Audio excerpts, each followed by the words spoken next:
네, 우리 오늘은 믿음의 공동체를 세우는 방법이라는 제목으로 말씀을 함께 나누겠습니다. 오늘 이 자리에 특별히 또 다음 세대 우리 아이들도 함께 하고 있는데 졸지 않고 집중하는 시간 되면 좋겠습니다. 여러분, 시작이 반이라는 말 들어보셨죠? 시작이 반. 무엇이든지 시작하는 것은 어렵지만 막상 일을 시작하고 나면 이제 끝까지 일을 잘 마무리하게 되니까 빨리 시작하는 것이 중요하다. 그런 의미에서 생긴 말입니다. 그런데 근래에는 많은 사람들이 이제 무엇을 시작할 수는 있지만 그것을 유지하는 것, 또 마무리하는 것은 너무 어렵기 때문에 그래서 어떤 일을 시작하고 나서 후회하는 경우가 많기 때문에 신중할 필요가 있다라는 이제 그러한 의견들이 아주 많습니다. 그래서 가만히 있으면 절반은 간다. 네, 이러한 의견들이 서로 팽배히 부딪히는 그러한 상황을 보게 됩니다. 한쪽에서는 일단 시작하라, 시작은 반 이렇게 얘기를 하고, 다른 한쪽에서는 또 무엇이든지 시작하는 거 쉽지만 그거 했다가 후회할 거야 라고 하면서 또 정말 신중해야 된다. 이 두 의견들이 많을 때에 사실 우리 믿는 자들에게는 비장의 무기가 두 가지가 있습니다. 무엇일까요? 첫 번째는 기도이고 다른 하나는 바로 말씀입니다. 느헤미야가 사실은 기도하면서 이 하나님의 일을 신중하게 그러나 철저하게 준비하며 시작을 하였습니다. 그리고 그렇게 시작된 일을 끝까지 그가 잘 마무리할 수 있었던 이유는 바로 하나님의 말씀 때문입니다. 그래서 우리 믿는 자들은 기도를 통해서 무슨 일이든 신중하게 그러나 정말 해야 될 일은 반드시 해야 되는 상황을 하면서 동시에 하나님의 말씀으로 그 일들을 잘 마무리할 수 있게 될 줄 믿습니다. 모든 일을 기도로 준비했던 느헤미야가 이제 여러 사람들과 한 마음으로 52일 동안 아주 짧은 기간 안에 성벽 재건을 사실 마무리를 했습니다. 이렇게 빨리 성벽 재건이 마무리되었던 이유는 그곳에서 함께 일할 사람들도 있었고 또 그 성벽을 재건하면서 해야 되는 공사의 자재들도 이미 그곳에 있었기 때문이죠. 여러분, 그것은 누가 가져다 놨을까요? 이미 느헤미야가 도착하기 전에 이제 90년 전에 1차 포로 귀환 때, 그리고 15년 전에 2차 포로 귀환 때에 많은 사람들이 그 많은 재료와 또 그곳에 있던 사람들이 함께 그 일을 했기 때문에 이제 비교적 빨리 이렇게 성공을 할 수 있었던 것입니다. 성벽 재건을 할 수 있었던 것이죠.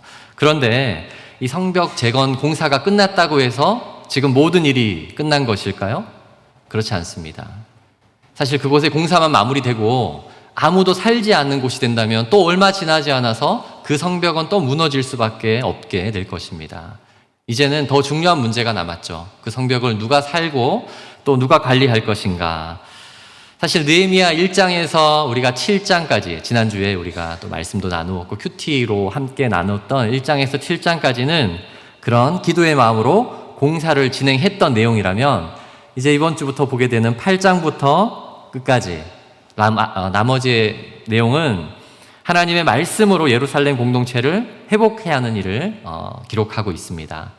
우리가 오늘 하나님의 공동체를 회복하는 일에 있어서 또 그것이 가정이 되었든 또는 우리의 교회가 되었든 그 공동체를 믿음의 공동체로 바르게 세우는 일에 있어서 이 두 가지 기도와 말씀, 그 중에서 오늘은 말씀으로 어떻게 세워나가는지를 세 가지로 나누어서 함께 살펴보겠습니다. 첫 번째 방법은요, 말씀 앞에 서다입니다. 따라해볼까요? 말씀 앞에 서다. 네, 우리 8장 5절 말씀을 한번 읽어보겠습니다. 8장 5절 시작. 에스라가 모든 백성 위에 서서 그들 목전에 책을 펼 때에 모든 백성이 일어서니라. 저희가 느헤미야서를 보고 있잖아요. 그런데 갑자기 누가 등장했죠? 에스라가 등장했습니다. 에스라는 그야말로 말씀의 사람이었어요. 우리 교회 우리 소찬영 전사님께서 사실 침례신학대학원에서 잘 공부를 마치고 또 저희 교회에서 사역을 열심히 하다가 사실은 본인은 조금 더 말씀에 대해서 연구하고 그 말씀을 배우고 싶다 해서 올해부터 월요일마다 다니는 신학교가 있습니다. 성경을 전문으로 잘 가르치기로 소문난 우리나라에서 아마 성경에 대한 말씀을 가장 많이 잘 배울 수 있는 학교가 에스라 성경대학원입니다. 그 학교가 왜 에스라라는 이름을 붙였을까요? 네, 에스라는 그만큼 말씀으로 유명한 그러한 자이기 때문입니다. 그가 유명한 이유가 말씀을 단순히 많이 알고 그런 마음이 아니라 사실 에스라는 그 말씀을 대하는 그의 태도가 달랐습니다. 그의 삶이 달랐습니다. 그 구절이 에스라 7장 10절에 나와 있습니다. 에스라 10장 7절을 한번 제가 읽어드릴게요. 에스라가 여호와의 율법을 연구하여 준행하며 율례와 규례를 이스라엘에게 가르치기로 결심하였더라. 이 말씀을 잘 보면 에스라는 여호와의 율법을 본인이 굉장히 연구했어요. 그냥 보는 것이 아니라 아주 깊이 있게 묵상하고 연구했어요. 그러나 그것보다 더 중요한 것은 그것을 어떻게 했다고요? 준행하였습니다. 본인이 먼저 살아간 것입니다. 그 말씀대로 살았다는 것입니다. 그것을 다른 사람에게 살아본 것을 가지고 가르치기로 결심한 자였습니다. 여러분, 만약에 집에서 이제 엄마가 아빠가 매일 TV 보고 핸드폰 하면서 아이들 보고 핸드폰 하지 마라, 게임 하지 마라. 여러분, 그게 먹힐까요? 네, 아이들이 말로는 네 하지만 아마 코드숨을 이렇게 치기도 그렇게 할지도 모르겠어요. 사실 하나님의 말씀을 누군가에게 가르치는 원리가 이와 동일합니다. 말로만 아이들은 절대 변하지 않는 것이죠. 자신이 먼저 그 말씀대로 살아간 삶의 흔적이 있어야 합니다. 그리고 그렇게 살아낸 말씀으로 다른 사람을 가르치기도 하고 또한 다른 사람에게 영향력을 줄 수 있는 것이죠. 오늘날 많은 신학자들 중에 말씀 연구에 탁월한 자들이 있습니다. 그러나 하나님의 말씀을 머리로만 알고 때로는 그것을 먼저 살아보지 않는다면 여러분, 그것이 무슨 소용이 있을까요? 저는 이제 미국에서 그 신학대학원을 다닐 때 정말 좋은 교수님들을 만난 것이 제 인생의 놀라운 축복이라고 생각합니다. 그 중에 한 교수님이 이렇게 말씀하셨어요. 자신은 천국에서 하나님께 가장 많이 책망을 받을 자이다라고 이렇게 말씀을 하셨어요. 왜냐하면 천국에서 우리는 하나님 앞에서 우리가 알고 있는 말씀이 얼마나 많은지 그 양을 판단받는 것이 아니라 우리가 알고 있는 말씀을 따라 얼마나 많이 실천했느냐가 기준이 될 것이기 때문입니다. 그런 점에서 성경에 대해서 더 많이 알고 있는 사람, 목회자들은 사실은 말할 것도 없죠. 더 많이 성경을 알고 배운 사람들은 어쩌면 그 말씀대로 살지 못함으로 인해서 더 많이 책망을 받게 될지도 모릅니다. 오늘날 우리가 왜 말씀의 능력이 교회 강당에서 나타나지 않는가? 그 대답은 너무나 단순합니다. 에스라와 같은 마음으로 말씀을 전하지 않기 때문이에요. 에스라와의 그러한 가르침 같이 성도들에게 말씀을 살아보고 전하지 않기 때문입니다. 성도들은 어떤가요? 마찬가지죠. 성도들도 에스라와 같은 그 마음으로 말씀을 대하거나 말씀을 살아가지 않는다면 이곳에서 아무리 좋은 말씀이 선언되어도 동일한 것이죠. 말씀의 역사가 없는 그러한 교회가 될 수밖에 없습니다. 느헤미야는 예루살렘 성벽 공사를 마무리한 다음에 이제 무엇을 했습니까? 가장 먼저 페르시아에 살고 있는 에스라를 초대했습니다. 그리고 그 가운데에 이제 말씀을 보기 시작한 거예요. 우리말로 오늘날 얘기를 하면 이제 부흥사경이야 이런 거 한 겁니다. 네, 그 가운데에 이제 말씀을 이전에 보면 새벽부터 정오까지 이렇게 했다고 합니다. 새벽부터 이른 시간부터 해가 정오, 그러니까 6시간 이상을 그곳에서 사람들이 말씀에 대해서 집중하고 강론하는 시간들을 가졌습니다. 그때의 모습을 아까 좀 전에 우리가 읽었던 내용인데 일어서서 말하니까 어떻게 됩니까? 모든 백성들이 함께 일어섰습니다. 그래서 오늘날에도 많은 교회들이 성경 봉독 시간에 사실은 일어서서 이렇게 성경을 봉독하는 경우가 있지 않습니까? 네, 그것은 바로 여기 기록되어진 이 장면을 통해서 그렇게 한 것입니다. 그런데 만약에 이 장면 그대로 우리가 적용한다고 하면 성경 봉독 시간에 일어난 다음에 말씀이 끝날 때까지 앉으면 안 됩니다. 우리 교회도 한번 그렇게 네, 너무 힘드실 것 같아서 그렇게 하진 않지만 그만큼 그들의 말씀은 진지하고 말씀을 받는 자세가 남달랐다는 겁니다. 그런데 여러분, 성경 8장 5절에 보면 특별히 이 구절에서 조금 더 강조하는 모습은 또 하나 무엇이냐면 에스라가 모든 백성 위에 서서 그들 목전에 책을 펴니 책을 펼 때에 모든 백성이 일어서니라. 사실 그 말씀 앞에 처음에 선 사람은 에스라 한 사람이었어요. 그런데 뒤에서 모든 백성 위에, 그리고 그들이라는 표현도 원어로 보면 모든 백성이에요. 사실은 모든 백성 위에 책을 펴니 모든 백성이 일어서니라. 사실은 모든 백성이 3번 강조되고 있습니다. 지금 이것이 무엇을 말하는 걸까요? 에스라 한 사람이 말씀 앞에 바르게 섰을 때에 모든 백성들이 함께 하나님의 말씀 앞에 서게 되었다는 거예요. 마찬가지로 우리 중 누구든지 한 사람이 하나님의 말씀 앞에 바르게 선다면 그 사람으로 인해서 더 많은 사람들이 하나님의 말씀 앞에 서게 될 것입니다. 하나님의 말씀 앞에 서서 하나님의 말씀을 살아가도록 또 그러한 결단과 다짐이 일어나게 되는 것입니다. 두 번째, 하나님의 말씀을 받을 때 말씀 앞에 울다입니다. 말씀 앞에 울다. 우리 9절의 말씀을 함께 읽어보겠습니다. 9절 말씀 다 같이 읽습니다. 시작. 백성이 율법의 말씀을 듣고 다 우는지라. 총독 느헤미야와 제사장 겸 학사 에스라와 백성을 가르치는 레위 사람들이 모든 백성에게 이르기를 오늘은 너희 하나님 여호와의 성일이니 슬퍼하지 말며 울지 말라 하고. 네, 여기서 말씀을 듣고 다 우는지라. 여기서 소개하는 백성이 울고 있는 이 모습은 사실은 잠시 울었다는 표현이 아닙니다. 주체할 수 없는 눈물, 정말 계속해서 흐르는 눈물을 어떻게 감당할 수 없어서 계속해서 울고 있는 모습입니다. 그래서 느헤미야와 또 몇몇 사람들이 더 이상 울지 말라고 이렇게 얘기를 해야 할 만큼 많은 눈물을 흘리고 있었던 것이죠. 왜 이러한 상황이 벌어졌을까요? 무엇보다 이 눈물은 당시 그곳에 있던 사람들의 참된 회개의 증표라고 할 수 있습니다. 누구도 율법책을 사실은 제대로 본 적이 없었습니다. 그 가운데에 그곳에서 처음으로 하나님의 말씀이 이제 수십 년 만에 울려지는 그 상황 속에서 그들은 그들의 심령에 큰 감동과 큰 회개의 마음이 생겼을 것입니다. 한 신학자가 지금의 이 장면을 이렇게 묘사했습니다. 그들은 잠시 자신의 삶을 후회하는 정도가 아닌 하나님의 말씀을 멀리 떠났다가 다시 돌아온 영원한 본향을 되찾은 감동의 순간이었다. 그 자리에 있던 사람들은 대부분 하나님의 백성이었지만 하나님의 말씀을 정확하게 배운 적이 없던 사람들이었어요. 왜요? 당시에는 이 말씀이 너무나도 귀하기 때문에 누구도 가질 수 있는 말씀이 아니었습니다. 그 귀한 말씀을 이제 느헤미야가 특별히 부탁했고 에스라가 소중히 가져온 장면을 우리가 보게 됩니다. 그들 앞에서 드디어 하나님의 말씀이 선포되어질 때에 그들의 영혼이 사실은 다시 깨어나기 시작한 것입니다. 오늘날에도 우리 그리스도인들이 진정으로 하나님의 말씀을 들을 때에 사실 이러한 눈물의 은혜를 경험하게 됩니다.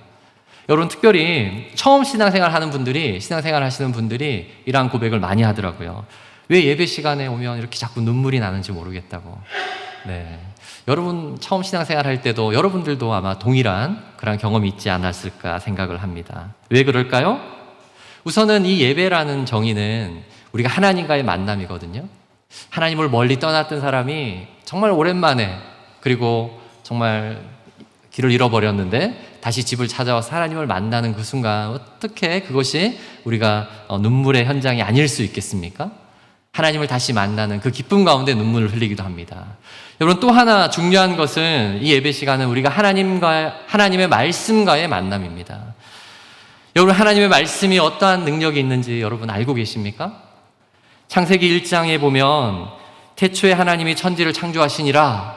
땅이 공허하고 혼돈하고 공허하며 흑암이 깊음 위에 있고, 하나님 세상을 창조하실 때에 온 땅이 혼돈했어요. 공허하고 흑암이 깊음 위에 있어요. 이게 무슨 뜻이죠? 모든 것이 혼란스럽고 아무것도 정리되지 않고 정말 그러한 상황에서, 공허한 상황에서 이제 어떤 일이 일어납니까? 하나님이 이르시되 빛이 있으라 하시니 빛이 있었고. 여러분, 하나님의 말씀은 공허하고 혼돈스러운 온 세상을 새롭게 창조하는 능력의 말씀입니다. 온 세상을 창조하신 하나님의 그 능력의 말씀이 사실 하나님의 말씀인 것입니다. 우리가 이 땅을 살아가면서 우리 속에 많은 혼돈과 공허와 흑암들이 있습니다. 그 가운데 내가 어떤 길을 가야 하나, 캄캄한 앞길, 내가 그것을 어떻게 가야 하나, 빛이 없어요. 그러나 그 가운데 하나님의 말씀이 선포되어질 때에 우리의 영혼을 깨우는 것입니다. 그 말씀이 우리 안에서 살아 역사하며 또 다른 생명력이 되어질 때에 우리가 그 가운데 우리 영혼이 깨어나는 그 느낌을 사실 우리는 눈물로 반응하게 되는 것이죠. 당시 이 말씀의 가르침을 앞에서 이제 눈물을 흘린 자들에게는 사실 또 다른 한 가지의 중요한 특징이 있었습니다. 그들 모두는 누구보다도 간절하게 하나님의 공동체, 믿음의 공동체를 세우고자 했던 갈망이 있었던 자들이었어요. 이미 지난주에도 말씀드렸지만 그들은 자신들의 안락한 생활, 그 당시에 가장 살기 좋은 페르시아의 몇몇 도시, 그곳을 다 버리고 그들의 조상들이 살았다고 들려지는 그 예루살렘 황폐된 지역으로 그들이 왔어요. 그곳으로 와서 그들이 목표했던 단 한 가지가 무엇일까요? 이곳이 앞으로 계속해서 우리의 자녀들이 살아가는 믿음의 공동체가 되면 좋겠다. 그 열망을 가지고 왔거든요. 자신의 방법대로 이렇게 저렇게 해봤지만 실패하고 말았습니다. 그들이 목표했던 것은 그곳에 다시 예루살렘 성벽이 회복되고 하나님의 말씀이 선포되는 거였어요. 이제 드디어 그것이 이루어진 장면을 그들이 마주하게 된 것입니다. 에스라가 하나님의 율법책을 가져와서 그것을 읽을 때에 그들 마음속에 그토록 갈망했던 그것이 이루어지는 현장 앞에 그들은 눈물을 멈출 수 없었던 것입니다. 그러므로 여러분, 우리 중 세상에서 더욱 힘겹게 하루하루를 살아가며 주님을 사모하는 자들이 있다면, 나도 정말 하나님의 그 믿음의 공동체를 우리 가정 가운데 이루고 싶다, 우리 교회가 정말 그 믿음의 공동체로 세워지길 소망한다, 이런 자들이 있다면 사실 비록 힘들고 어렵지만 하나님의 말씀이 선포되어질 때에 그 희망을 보는 거예요. 이제 하나님이 하시겠구나. 그 가운데 사실 때로는 눈물 흘리며 하나님께서 하실 거다라는 그 확신 가운데 서게 되는 줄 믿습니다. 마찬가지로 어쩌면 우리가 이 땅의 모든 고난의 시간들, 때로는 남들보다 가난하고 때로는 지치고 때로는 멸시와 핍박 가운데 살아간다 하더라도 결국 우리가 하나님께서 예비해 주시는 가장 완전한 그 믿음의 공동체, 하나님 백성의 공동체는 어디인가요? 영원한 천국에 있는 것이죠. 그 천국에 이르렀을 때에 하나님의 말씀이 선포되어질 때 우리 모두는 그곳에서 감격적인 눈물을 흘리게 될 것입니다. 이 땅의 삶이 더 어렵고 더 험난했다면 그 사람들에게는 하나님의 말씀이 더 큰 위로가 될 것입니다. 그러나 이 땅에서 아무런 하나님의 공동체를 위해서 살지 않고 또 하나님을 몰랐던 자들은 그들이 하나님 앞에 서서 하나님의 말씀이 선포될 때에 어떻게 될까요? 그들은 돌이킬 수 없는 영원한 형벌 앞에 또 다른 의미의 눈물을 흘리게 될지도 모릅니다. 하나님의 말씀 앞에 우리는 울어야 합니다. 마지막 세 번째, 말씀 안에 살아야 합니다. 마지막 세 번째가 뭐라고요? 말씀 안에 살아야 합니다. 오늘 우리 성경 봉독해 주신 집사님의 그 본문에 포함되는 내용인데요. 우리 13절 말씀 같이 한번 읽어보겠습니다. 시작.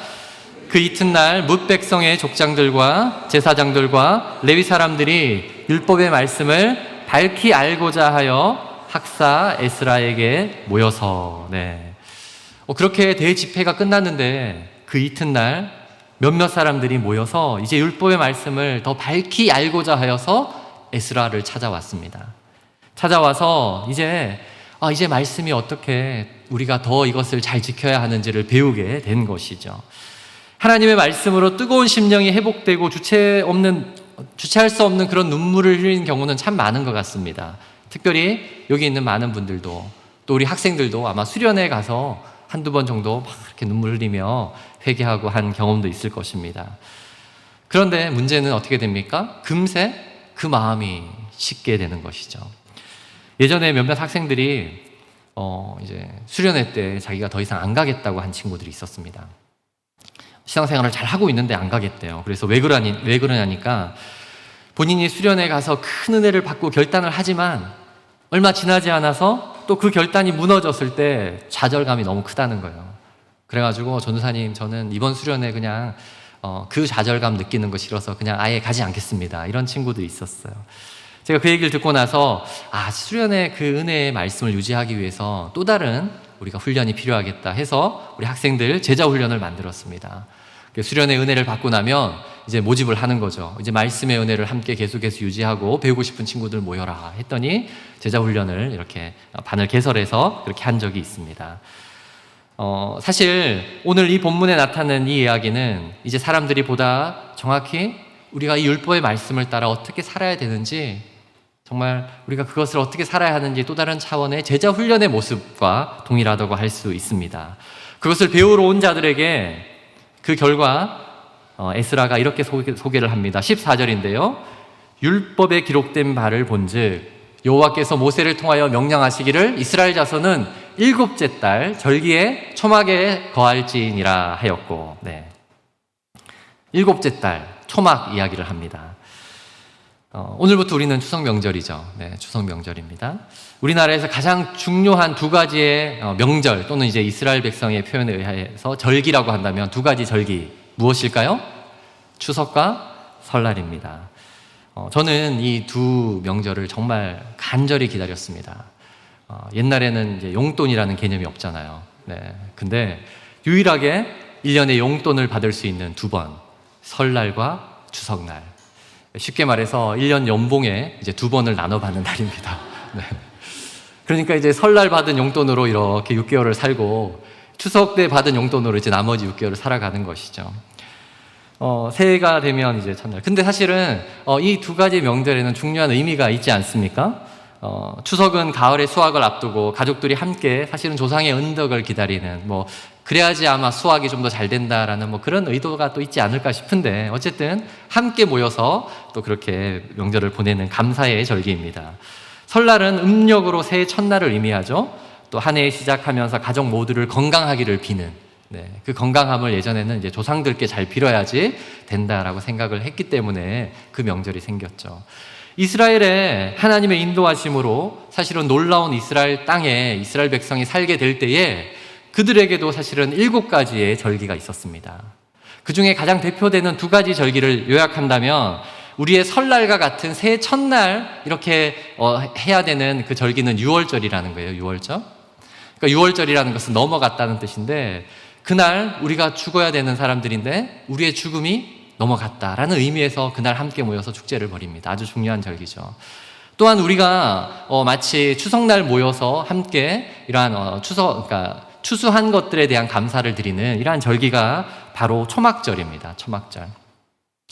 이 초막절의 의미는 또 마침 사실 이스라엘도 우리와 음력 비슷하게 이렇게 종교력이라는 걸 하는데, 이 초막절의 계절이 7째 달로 되어 있지만 우리의 9월에서 10월 사이에 있어요. 그러니까 우리와 너무나도 비슷한 절기예요.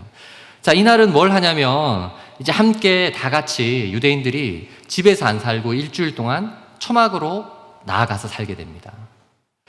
그 초막 안에서 어떤 것을 나누게 되냐면, 이스라엘 백성을 하나님께서 출애굽하여서 종되었던 그 출애굽에서 애굽에서의 삶을 청산하게 한 다음에 이제 가나안 땅으로 들어가는 그 과정 중에서 그 광야 생활 사실은 참 부족하고 힘들었지만 하나님께서 모든 것을 인도하셨다라는 것을 기억하고 그것을 기념하는 절기가 바로 초막절이에요. 그러니까 그 초막절만 되면 지금도 이제 멀쩡히 이제 집이 있는 사람들이 밖에다가 텐트를 칩니다. 네, 텐트를 치고, 예전에는 텐트가 없으니까 이제 나무를 가지고 얼기설기 엮어가지고 이런 초막을 만드는 것이죠. 자, 그러면 그 초막 안에 있을 때에 어떤 일이 일어나게 될까요?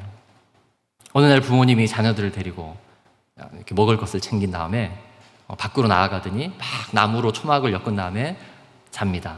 아이들이 하루 이틀 자면서 처음에는 뭐 재밌게 있었는데 둘째 날은 좀 불편해지겠죠? 그러면서 이렇게 물어볼 수 있겠죠. 엄마, 아빠, 우리는 왜 저 옆에 튼튼한 집 놔두고 여기 초막에서 지내는 거야? 그럼 부모님이 어떻게 얘기할까요? 옛날에 말이야, 모세 할아버지가 살 때 하나님께서 우리 민족이 다 노예였는데 모세 할아버지를 통해서 홍해를 건넜어. 홍해를 건너서 우리가 안전한 땅으로 오게 되었어. 그러면 어떻게 얘기를 할까요?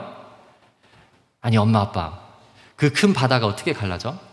그러면 이제 또 얘기를 해야 되겠죠? 아, 그때는 말이야, 사람들이 막 두려움에 떨고 모세 할아버지 보고 왜 우리를 여기 데려왔냐고 막 야단법석일 때, 어쩔 줄 모르고 있을 때 하나님께서 모세야, 너 지팡이를 들어 손을 펴라. 그러면 내가 바다를 열겠다 해서 손을 폈더니 바다가 열렸어. 네, 자녀가 또 이따가 이런 질문을 할 수 있겠죠. 근데 엄마, 아빠, 이 강야는 먹을 것이 아무것도 없는데 그들은 어떻게 먹고 살았대? 그러면 하늘에서 만나와 메추라기가 내려서. 또 엄마, 아빠, 그러면 이 광야는 갈 곳도 없는데 나침반도 없는데 어떻게 갔대? 그러면 이렇게 설명을 다 해야 되겠죠. 그러니까 사실은 이런 질문이 많은 아이를 둔 부모는 굉장히 괴로울 수도 있겠지만 어떻게 해야 됩니까? 그 질문에 대해서 잘 대답하기 위해서 옆집 가서 물어보고 그 옆집 가서 물어보고 한 다음에 대답을 해야 되겠죠. 여러분, 사실 이것이 유대인의 아주 특별한 교육 방법, 살아있는 삶의 현장 교육 방법이었습니다. 그것을 하브라타 교육이라고 얘기를 하는데요. 오늘날 전 세계에서 여러분 가장 똑똑한 민족 어딘지 아십니까? IQ가 가장 높은 민족, 대한민국이에요. 제가 미국 가서 있었지만 한국 사람들보다 똑똑한 친구들 많지 않습니다. 머리가 가장 좋아요. 그러나 여러분, 오늘날 전 세계 민족들 중에 전 세계를 지배하고 가장 많은 재정권, 경제, 의료계 모든 분야를 다 장악하고 있다시피 하는 노벨상 노벨상 전체 인원의 50% 이상일걸요? 네. 그 민족이 어디죠? 유대인이라고 우리가 알고 있습니다. 그 민족은 다 해서 1,500만 명밖에 안 됩니다, 지금도. 그런데 그 민족이 왜 전 세계를 지금 다스리고 있을까요? 그들의 특별한 교육 방법, 바로 삶에서 자녀들과 대화를 하는 거예요. 막 질문하면 시끄러. 그거 전사님한테 물어봐. 막 질문하면 그렇게 하지 않았습니다. 하나님께서 중요하게 생각했던 그 믿음의 원리, 그것은 가족 안에서 또 초막절을 지키라. 자, 이것을 지키나 안 지키나 내가 두고 봐야지. 하나님이 그러셨을까요? 왜 그것을 지키라고 했을까요? 그곳에 있을 때 자연스럽게 그 온 가족은 하나님에 대해서 알게 되고 하나님의 말씀으로 이 땅을 살아간다는 그것이 어떤 의미인지를 배우게 되는 것입니다. 얼마 전에 우리 딸이 이렇게 질문을 했습니다.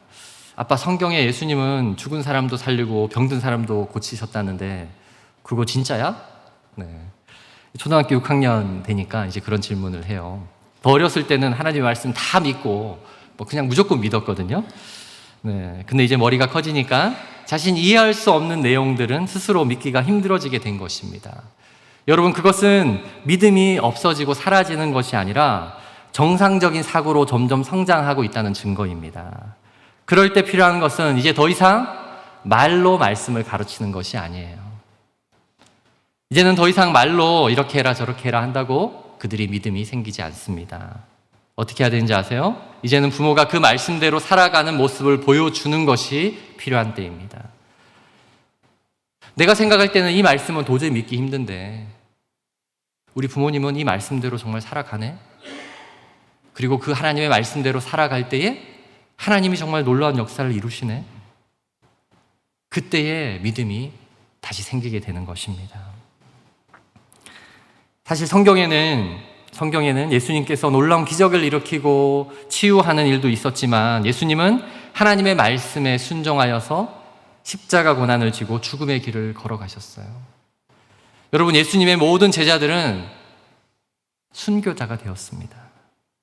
이것이 무엇을 말하는 것일까요? 우리가 살아내야 하는 하나님의 말씀은 때로 우리에게 놀라운 환경과 기적을 이끄는 그러한 축복의 말씀이기도 하지만 우리를 힘든 고난과 고통의 순간에도 믿음을 잃지 않고 또한 넉넉히 살아가는 그 견디고 살아가게 하는 그것이 또한 우리의 말씀임을 여러분 기억하셔야 합니다. 고난 중에도 나를 구원하신 주님을 믿고 그 믿음을 지킬 수 있는 것이 바로 이 말씀을 살아내는 힘인 줄 믿습니다. 그것이 진정한 능력이에요. 그러할 때에 하나님께서 내가 속한 곳을 믿음의 공동체로 세워나가실 것입니다. 이 땅에 존재하는 하나님이 만드신 공동체, 우리가 두 가지라고 늘 얘기하죠. 첫 번째는 가정 공동체, 우리의 가족이에요. 또 다른 하나는 교회 공동체. 이 두 공동체 모두 필요한 것이 바로 기도와 하나님의 말씀입니다. 그리고 이제 하나님의 말씀으로 살아갈 때에 어떻게 된다고요? 그러한 공동체가 세워지게 될 것입니다.